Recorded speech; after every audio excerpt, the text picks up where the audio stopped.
tardes. En primer lugar, quiero agradecer la honrosa invitación de venir a esta magnífica ciudad a dar una conferencia, y se lo debo a los profesores Bilbao, Mancilla y Brockett.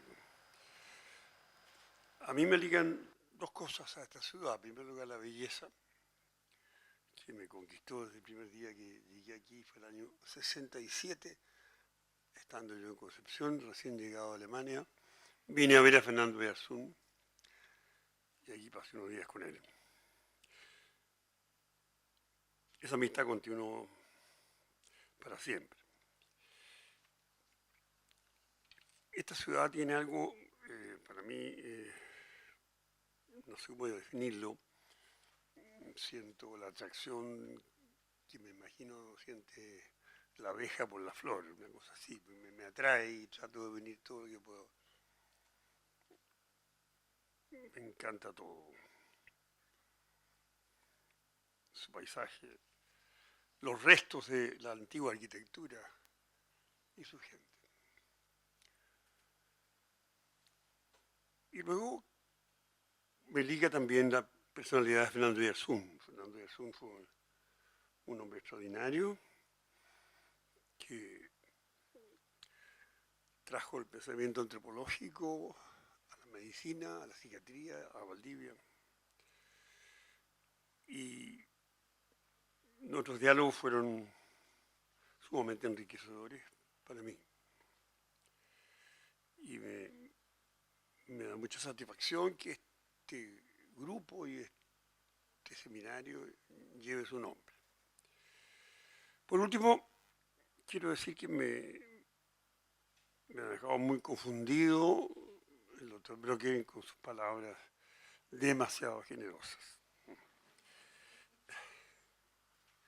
En compensación, retribución o venganza, voy a decir que no es la primera vez que lo digo. Yo soy docente hace muchísimos años, infinitos años, y si alguien me pregunta cuál es el mejor alumno que usted ha tenido, yo digo, Walter Brockett.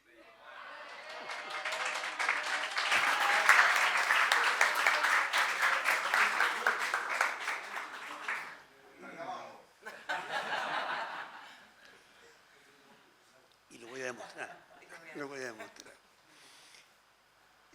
Hemos tenido en el hospital psiquiátrico, donde yo después de la jubilación seguí trabajando muchos años ad honorem, hasta que mi hija Annelies fue nombrada directora del Departamento de Psiquiatría Oriente, en un acto de nepotismo vergonzoso me recontrató por media jornada.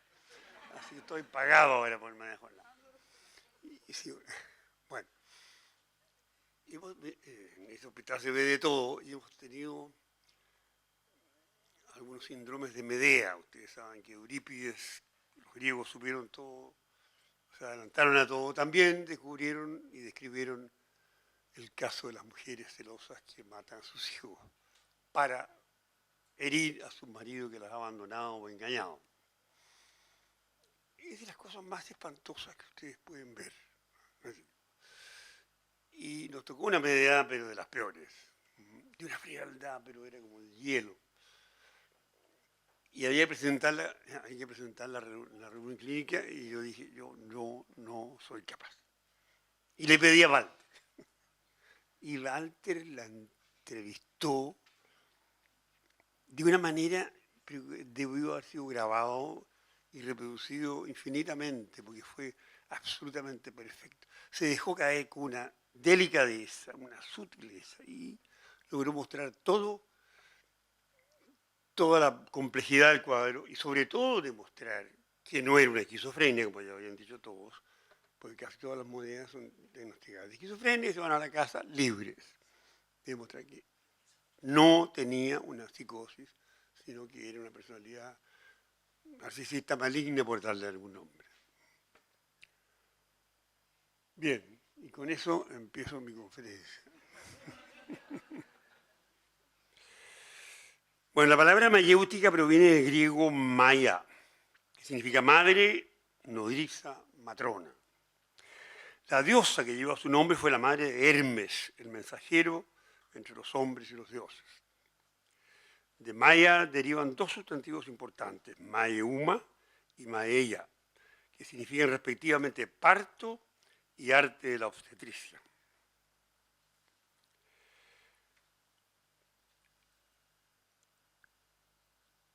Sócrates era hijo de una matrona y él usó la palabra maiotique, en castellano mayéutica, para designar su método de enseñanza a los jóvenes atenienses, que consistía tenía dos etapas en realidad. La primera, la llamada dialéctica, que era un método irónico de preguntas y respuestas, a través del cual Sócrates llevaba a su discípulo a reconocer su propia ignorancia. Recordemos su famosa frase, solo sé que nada sé. En esta sentencia se encuentran los dos sentidos de la palabra dialéctica. El diálogo cargado de ironía que lleva a demostrar la ignorancia como un saber y al mismo tiempo la negatividad implícita en toda pregunta sobre lo real, que es propia del pensamiento dialéctico desde Heráclito hasta Hegel. Ahora, el método socrático era lo contrario de la enseñanza de los sofistas, supuestos sabios que recorrían Grecia enseñando a la juventud sobre las más distintas materias, puesto que en esta, la de los sofistas, era el alumno quien preguntaba y el maestro el que respondía, entregando al interlocutor sus conocimientos, mientras que en el caso de Sócrates era él quien preguntaba, hasta lograr que el alumno reconociera su ignorancia. Habiendo eliminado los errores y afirmándose en este saber sobre la propia ignorancia, el discípulo estaba en condiciones de encontrar el camino hacia la verdad. Sócrates empleó este método para enseñar a la juventud ateniense no solo conocimientos específicos, como pretendieron los sofistas, sino y sobre todo a conocer y practicar las virtudes y por esta vía moderar su alma para que lograran llegar a ser buenos ciudadanos. Porque para Sócrates toda educación debía ser política. Él se sentía llamado a educar a los jóvenes para gobernar o para ser gobernados. Sócrates designa esta educación para la abstinencia y el dominio de sí mismo con la palabra griega ascesis, que no es equivalente exacta al ascetismo de la vida monástica. El dominio de sí mismo que requieren los gobernantes, pero también los ciudadanos, y que él llamó enkrateia, era, según Jenofonte, uno de sus discípulos más famosos, el fundamento de todas las virtudes, pues equivale textual a emancipar a la razón de la tiranía de la naturaleza animal del hombre y a estabilizar el imperio legal del espíritu sobre los instintos. Hasta ahí Jenofonte. El hacer nacer la verdad en el otro, como pretendía Sócrates con su mayéutica, no es muy distinto de lo que pretende la psicoterapia moderna. Sea esta psicoanalítica, sistémica o existencial, será siempre el ampliar los límites de la conciencia, el reconocer conflictos escondidos o negados y el aumentar con ello el ámbito de la libertad personal, la aspiración de todo método psicoterapéutico. ¿Significa esto que fue Sócrates quien inventó la psicoterapia o existían antes de él algunas formas de tratamiento por la palabra que eran utilizados por la medicina? Efectivamente, la psicoterapia constituyó una parte esencial del acto médico desde Hipócrates. Pero ya antes incluso, en la medicina homérica, el acto de curar tenía por función de curar enfermedades o heridas, era acompañado de un ensalmo, epodeia, hechizo o conjuro que tenía por función atraer la benevolencia de los dioses hacia el enfermo y al mismo tiempo ejercer un efecto sugestivo. El gran médico, filósofo e historiador Pedro Laín Entralgo describe esta epodeia. Dice, desde la epodeia con que los hijos de Autólico curan las heridas de Ulises, la mención de este rito terapéutico es frecuente en la literatura griega. Se trata, como sabemos, de una fórmula verbal de carácter mágico, de contenido variable según los casos, y recitada o cantada ante el enfermo para conseguir su curación. Hasta ahí la cita. Pero con Platón cambia completamente el sentido de los ensalmos. Él los racionaliza y los libera de su connotación mágica. Así es como tanto en la República como en las leyes, tiene Platón expresiones muy duras en contra de aquellos que engañan a sus semejantes, sean estos enfermos o seres afligidos, por medio de discursos falsos de pretendido poder mágico. En su estado ideal, Platón sugiere que se debería incluso condenar a aquellos que engañan a los demás, pretendiendo ser capaces, cito las leyes 10, de evocar las almas de los muertos y seducir hasta a los mismos dioses, hechizándoles con sacrificios, plegarias y conjuros. Para Platón, el logos del médico será verdaderamente kalos, bello, cuando su contenido y su forma sean adecuadas a la peculiaridad y a la situación del alma del paciente. Nos interesa destacar otra vez el cómo, desde el comienzo de la medicina científica, la palabra del médico tuvo un papel fundamental.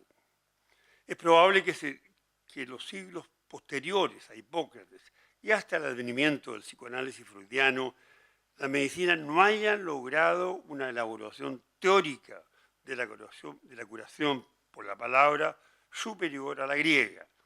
Pero no cabe duda de que ese momento verbal siguió existiendo en todas formas de medicina, aún en las más científicas, al menos como sugestión. Pensemos en el rol del médico de familia, cuya palabra no solo ayuda a curar el dolor o a disminuir el miedo a la muerte cuando su sombra amenaza, sino que llega a transformarse en fuente de alivio y consejo para todo el acontecer familiar. Ese enorme contingente de pacientes llamados funcionales por la medicina somática se mejora a veces solo con el hecho de ser escuchados por el médico o de que éste les diga una palabra de consuelo. Ahora bien, la necesidad de la psicoterapia radica en ese hecho antropológico fundamental de que el ser humano nunca se conoce totalmente a sí mismo. Hay una cierta diferencia ontológica entre ser y parecer, no solo con respecto a los demás, sino también con respecto a sí mismo. En Delfos se hallaba inscrita desde antiguo la sentencia, conócete a ti mismo. Y esta consigna se va a transformar, como vimos, en una de las tareas más importantes de Sócrates, cual es demostrarle a la gente, y especialmente a los jóvenes, que no se conocen a sí mismos y ayudarlos entonces a emprender el arduo camino del autoconocimiento. Y esa es, como vimos, la mayéutica, el arte de hacer parir la verdad en el otro.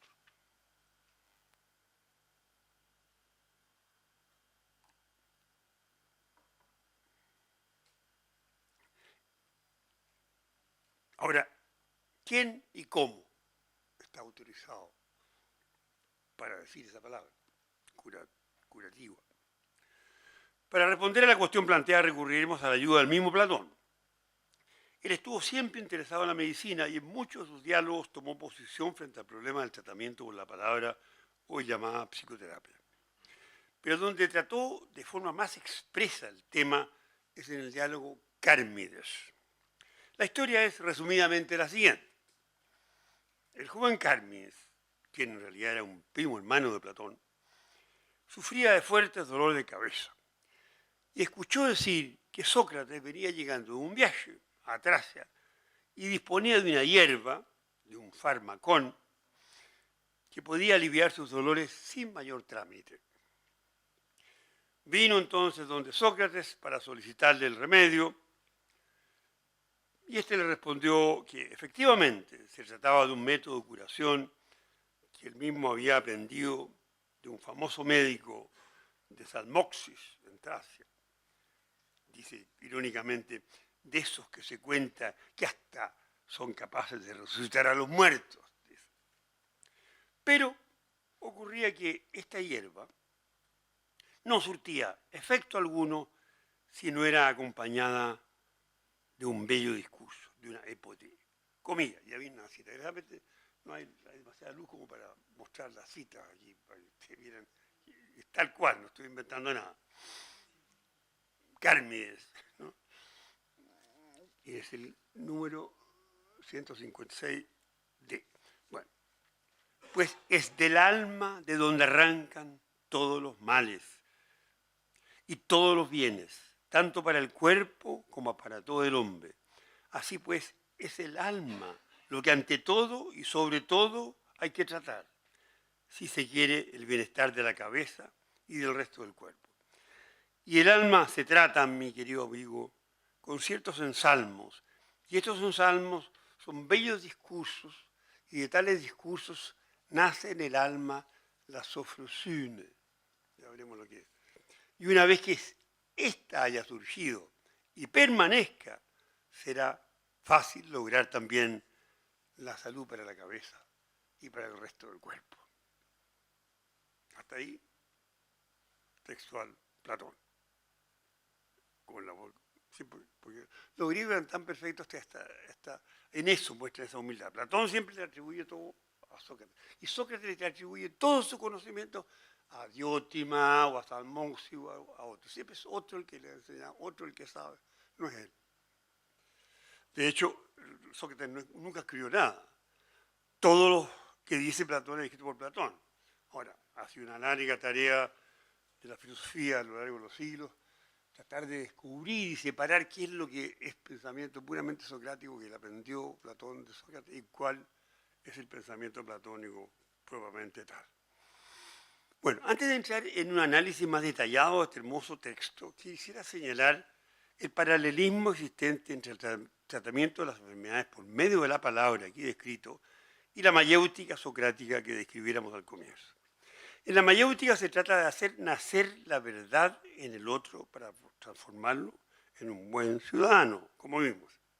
En la psicoterapia la meta está en descubrir qué es lo que realmente aflige al paciente, su verdad profunda, para que pueda restablecer el equilibrio perdido con la enfermedad. Recordemos que la salud era para los griegos el equilibrio de los humores, pero también la armonía del sujeto consigo mismo, con la comunidad, con la naturaleza y con los dioses. En ambos métodos se trata entonces de alcanzar la verdad. En uno, con el objeto de llegar al conocimiento y a la virtud, la mayéutica. En el otro, para alcanzar el estado de salud. Pero, ¿en qué consisten el arte de curar y la verdad de la salud? Veamos lo que Platón nos enseña al respecto. Primero, que el remedio y la epopea o bello discurso, palabra del médico, deben ser aplicados en el mismo contexto de la relación médico-paciente, porque no puede haber curación del cuerpo sin lograr primero la curación del alma, pero tampoco a la inversa, curación del alma sin la del cuerpo. La idea del todo, de la unidad alma-cuerpo, está siempre presente cuando Platón habla sobre el acto médico. Bueno, ellos tenían esta polaridad alma-cuerpo, los semitas tenían la espíritu-carne, después la ciencia actual psique-soma, son distintas polaridades con distintos contextos, pero Para ello he usado la palabra physis para decir la unidad del alma y del cuerpo. La idea del todo. Platón habla sobre, y este podría ser entonces un imperativo ético para el ejercicio de la psicoterapia. Nunca alejarse demasiado del cuerpo. Con otras palabras, la psicoterapia debe permanecer cerca de la medicina, integrada en el tratamiento de la persona como un todo. Cito el diálogo Carmen, pues también ahora, continuó el sabio Tracio, Sócrates, refiriéndose al sabio Tracio y al enseñó, pues también ahora cometen los hombres las mismas equivocaciones al intentar por separado ser médicos del alma y médicos del cuerpo. Y a mí, Sócrates, él me encomendó muy encarecidamente que nadie, por muy rico o noble que fuera, me convenciera de hacerlo de otro modo. 157b, por si acaso quieren anotar. Segundo, que en el marco de esta unidad sí existe una precedencia, porque sin la planta no tiene ningún efecto. Y Sócrates había dicho un poco antes, cuando me enseñó el remedio y los ensalmos, él dijo que nadie te convenza, Sócrates, de tratar la cabeza de alguien que antes no te presente también su alma para que la cures con tus palabras. Y luego, cito, así pues, Carmides, yo le obedeceré. Y si quieres primero entregar tu alma para que de acuerdo con las prescripciones del médico extranjero podamos conjurarla con los ensalmos, entonces remediaré también tu cabeza. Pero si no, no sabría qué hacer contigo, mi querido Carmides. 157c. Aquí se subraya como en ninguna otra parte la importancia de la psicoterapia para la medicina y aún más su primacía frente a cualquier otra forma de tratamiento. Según este texto, la psicoterapia representaría una parte esencial de todo acto médico, o expresado de otra forma, fuera de la existencia de una psicoterapia como técnica independiente, toda intervención médica debería ser psicoterapéutica para poder alcanzar un verdadero efecto curativo. Pero Platón nos enseña aún más sobre las respectivas actitudes que deben asumir el paciente y el médico. Él nos dice que el paciente debe ofrecer su alma al médico para que éste pueda hablarle con un bello discurso. Lo que implica dos cosas. Primero, la necesidad de la confianza por parte del paciente y segundo, esa inevitable asimetría que caracteriza a la relación médico-paciente. En el diálogo El banquete o simposio, Platón nos indica cuáles son las condiciones que deben cumplir los ensalmos o bellos discursos para que sean verdaderos y tengan efecto, por cuanto los hay también falsos. Para él, los epodai o ensalmos no son meras palabras racionalizadoras que podría decir cualquiera, sino por el contrario deben poseer un poder demoníaco, dice, que es, en último término, lo que provoca la modificación curativa en el paciente. Recordemos que lo demoníaco es aquella fuerza que emana de los dioses y que actúa sobre los mortales, transformándolos. Tercero, la apertura del alma del paciente al médico y el bello discurso de éste permitirán al primero alcanzar el estado de sophrosune, condición de posibilidad de la salud del todo y por lo tanto también del cuerpo. La pregunta sería entonces, ¿en qué consiste la sophrosune? Todo el resto del diálogo está dedicado a la discusión de este problema. Carmides y Critias, otro contertulio, proponen varias definiciones. Carmides comienza diciendo que la sophrosune es algo así como hacer todas las cosas ordenada y sosegadamente, lo mismo si se va por la calle, si se dialoga o si se hace cualquier cosa. En resumidas cuentas, a mí me parece que es algo así como tranquilidad o prudencia. Sócrates, con su habilidad dialéctica habitual, lo interroga respecto a la definición dada y lo hace caer en contradicciones progresivas hasta que el mismo Carmides termina por desecharlo. A solicitud de Sócrates intenta aquel Carmides una nueva definición, puesto que en un comienzo él había afirmado poseer ya la sensatez que es una posible definición o traducción de Sofrosine, de lo cual se desprendía que él no necesitaba de las palabras de Sócrates para mejorarse. Me parece, dijo Carmies, que la sensatez hace tímido y pudoroso al hombre, de modo que ella sería algo así como el pudor. No le fue mejor al joven Carmies con esta nueva definición y también tuvo que abandonarla para intentar una tercera. Es que me acabo de acordar, cosa que alguna vez odié, a ese que me lo decía, pero puede tener razón, de que la sensatez podría ser algo así como saber ocuparse bien de las cosas propias. En la discusión se pone en evidencia que nada habría en rigor en contra de que también sean sensatos aquellos que se ocupan de las cosas de los otros. La discusión sigue entonces con Critias, pues era a este a quien Carmies había escuchado la egoísta definición de Sofrosine como preocuparse en buena forma de los propios negocios. Y por cierto que a Critias le va peor todavía que a Carmies con la inteligente ironía de Sócrates. Luego el diálogo va llevando poco a poco a definir a Sofrosine la sensatez como la capacidad de conocerse a sí mismo y de conocer a los demás. Sin embargo, pese a la profundidad y belleza de esta última definición, tampoco Sócrates queda satisfecho con ella y va cayendo más y más en la incertidumbre para terminar diciendo: solo me atrevo a vaticinar que la sensatez es algo útil y bueno, pues todas las otras definiciones, al ser analizadas, se muestran como insuficientes o contradictorias. Y hacia el final del diálogo manifiesta con resignación: realmente ahora hemos sido derrotados en toda la línea y no hemos podido encontrar en qué se apoyó aquel legislador que acuñó este concepto de Sofrosine. Carmies termina aceptando que él no posee la sensatez que creía y que sí está necesitado de los ensalmos de Sócrates, con los cuales el fármaco podrá hacer finalmente su efecto y él mejorarse de sus dolores de cabeza.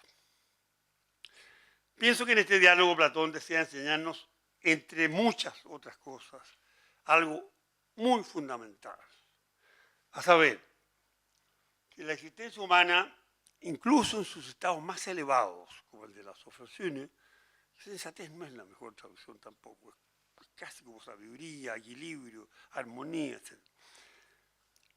En estados tan elevados como el ser humano, la existencia humana es y sigue siendo una cuestión abierta. No hay ninguna fórmula, ninguna receta por medio de la cual el ser humano puede alcanzar su completa realización y o felicidad, como han pretendido casi todos los sistemas psicoterapéuticos conocidos y las cosmovisiones que los subyacen. La Sofrosine se nos ha mostrado como la máxima virtud y no obstante su esencia misma se nos escapa.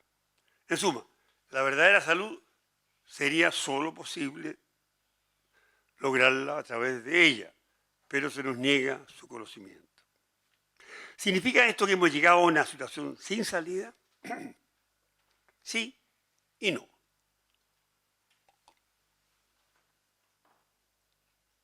Sí, porque este texto platónico efectivamente no nos ofrece una solución al problema.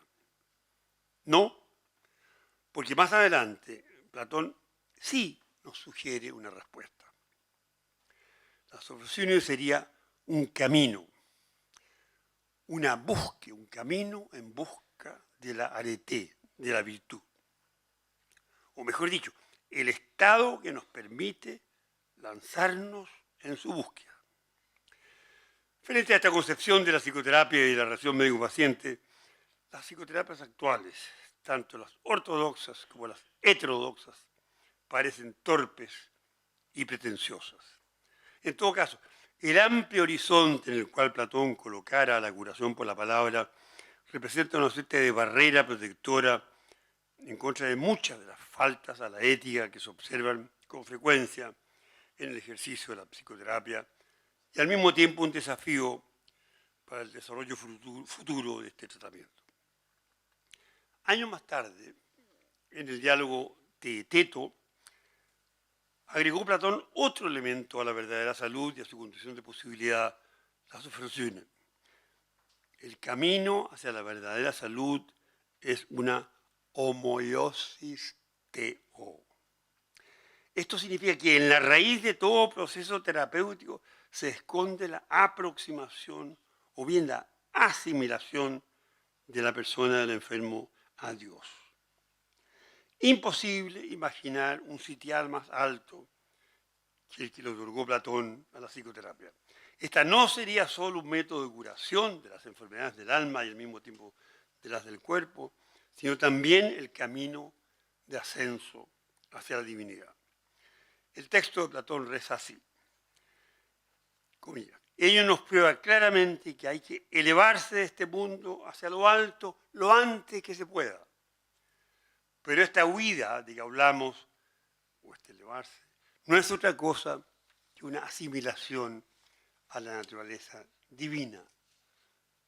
En cuanto a nosotros, no sea eso posible. Asimilación, sobre todo, si alcanzamos también con ella la justicia y la santidad, con el ejercicio de la inteligencia. Termina la cita. Con ello, la dimensión ética propia del encuentro entre el paciente y el médico en general, y el psicoterapeuta y su cliente en particular, así como del subsiguiente proceso de curación, quedó establecida de una vez y para siempre. La psicoterapia sería entonces una mayéutica en el sentido de hacer nacer la verdad en el otro, una verdad tal que permita alcanzar ese equilibrio o sensatez, la sofrosune, que sería la condición sine qua non de la verdadera salud. Pero, ¿qué significa verdad? No podemos entrar aquí en una discusión filosófica del tema, pero sí al menos señalar que durante siglos primó el concepto aristotélico según el cual la verdad era la adecuación, o mejor dicho, la concordancia del pensamiento con la cosa. Hasta que Martin Heidegger, el año 27, revolucionó la concepción occidental de verdad al rescatar la antigua idea griega de la verdad como iluminación. Para ello necesitó solo recurrir a la etimología de la palabra griega aletheia, verdad en griego, y que viene del lethe, ocultamiento, y del prefijo a, de negación. Vale decir que su significado original, el significado original de verdad en griego es desocultar, sacar a luz, en último término, dar a luz. Y aquí se cierra el círculo. Sócrates, el hijo de la partera, intuyó tempranamente que el arte de su madre era mucho más que ayudar a nacer un niño. Había algo tremendamente profundo en ese acto, algo que quizá encierre el misterio mismo de la existencia humana. En primer lugar, el misterio de su condición biológica, tan distinta al resto de los mamíferos. ¿Cuál es su indefensión?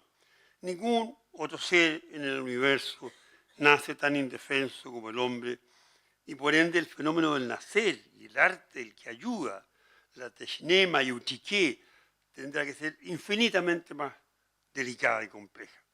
Pero al mismo tiempo esta indefensión obliga a la existencia de un rol materno mucho más potente y prolongado que el resto del reino animal, y luego también a la presencia de un padre, rol inexistente en el resto de las especies. Padre que no solo es protector y sustentador, sino que aporta el logos, la palabra, condición de posibilidad de la gestación de la identidad y del lenguaje. Sin la palabra del padre, el niño no podría diferenciarse de la madre. Más aún, no podría ni siquiera saber dónde termina él y empieza ella. El niño es la verdad de la madre y el padre la verdad del niño. Al obligar el padre al niño a emprender el camino hacia sí mismo, camino del que nos desviamos tantas veces a lo largo de la vida. Y esos extravíos están a la base de muchas de las llamadas enfermedades mentales. Y para los griegos también el trasfondo de cualquier enfermedad somática. Y por esta razón es que Sócrates le advierte a Cálmides que el fármaco no le hará ningún efecto si es que antes no le abre su alma para poder él, con su palabra, sus logos, ayudarlo a conocer su verdad, vale decir, la mayéutica como psicoterapia y la psicoterapia como mayéutica. Y termino. Pero estos extravíos que nos llevan a la angustia y a la depresión tienen que ver con otra misteriosa característica del ser humano, cual es su libertad, adquirida gracias al lenguaje, pero relacionada a su vez con nuestra condición de seres históricos y políticos. Y ocurre que el mismo Heidegger volvió a aproximarse más tarde al tema de la verdad en 1954, la primera vez fue el 27, descubriendo a través de nuevas investigaciones etimológicas, tanto en el griego como en el latín y en el alemán arcaico, su parentesco íntimo con la libertad. Verdad y libertad tendrían el mismo origen etimológico. Porque la libertad no sería el hacer lo que uno quiere y cuando quiere, sino más bien lo contrario, dejar ser al ente, tanto al otro como a las cosas. En alemán, sein lassen. Pero este dejar ser no está pensado en el sentido de la indiferencia, dejo que el otro haga lo que quiera, no, del no ocuparse del otro, o de no importarle a uno lo que el otro haga o no haga, sino por el contrario, en el sentido del verbo alemán sich einlassen auf etwas, que significa entregarse y comprometerse con el otro. Al intentar reflexionar a propósito de lo que Sócrates entendía por mayéutica, sobre el sentido del tratamiento psicoterapéutico, y establecer luego el paralelo entre este y el arte de hacer parir, nos hemos encontrado con las preguntas fundamentales del humano. ¿Por qué somos como somos? ¿Cuáles son nuestras características esenciales? ¿Cuál es el sentido de nuestra existencia? La infinita sabiduría de Sócrates, y por cierto de su discípulo Platón, quien fue el que escribió estos memorables diálogos, en los cuales Sócrates es el personaje, sin que podamos saber con certeza cuáles de sus pensamientos son de uno o del otro, y el ponernos desprejuiciadamente frente al fenómeno mismo del nacimiento de un ser, nos ha permitido descubrir que el dar a luz es también un abrirse a la iluminación de la verdad, y que si logramos que esa luz irradie todo el curso de nuestra existencia, podremos quizá estar en condiciones de ejercer la verdadera libertad, que es, como vimos, el dejar ser al otro comprometiéndose con él. Muchas gracias.